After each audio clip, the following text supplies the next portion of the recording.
Karena orang yang bertakwa hidupnya akan lurus sejalan dengan keinginan Allah Subhanahu wa taala.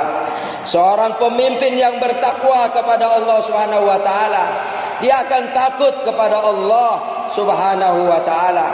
Dia tidak akan berkhianat kepada masyarakatnya. Dia tidak akan berbuat curang. Dia tidak akan berbuat zalim. Dia akan tegakkan hukum itu secara adil. Tidak pandang bulu kepada siapapun, kepada orang lain, kepada keluarganya. Siapapun di matanya sama di hadapan hukum. Itu pemimpin yang bertakwa kepada Allah Subhanahu wa taala. Apabila ada orang yang bertakwa kepada Allah, hidupnya akan baik. Dia tidak akan bermaksiat kepada Allah Subhanahu wa taala. Dia tidak akan mendirikan tempat-tempat maksiat di kampung-kampung kita ini.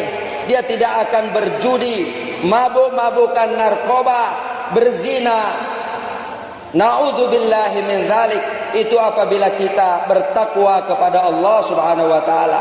Seorang suami yang bertakwa kepada Allah, tentu dia tidak akan mengabaikan anak istrinya. Dia tidak akan mentelantarkan keluarganya. Dia akan bertanggung jawab kepada mereka. Seorang istri yang bertakwa kepada Allah Subhanahu wa taala, dia takut kepada Allah, tentu dia tidak akan berkhianat di belakang suaminya. Dia tidak akan pernah selingkuh, mengkhianati, menjatuhkan kehormatan suaminya.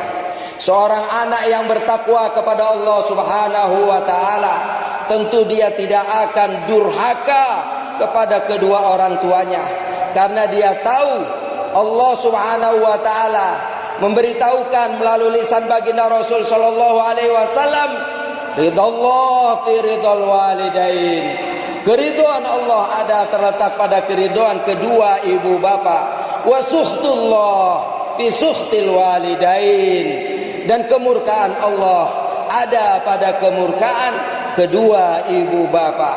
Tentu kita sebagai orang yang bertakwa akan berhati-hati, memperhatikan betul, jangan sampai kita durhaka kepada kedua orang tua. Kita tahu orang tua yang sudah berjasa membesarkan kita. Ibu kita melahirkan kita susah payah, keringat keluar, darah bercucuran karena memperjuangkan kita supaya kita hidup.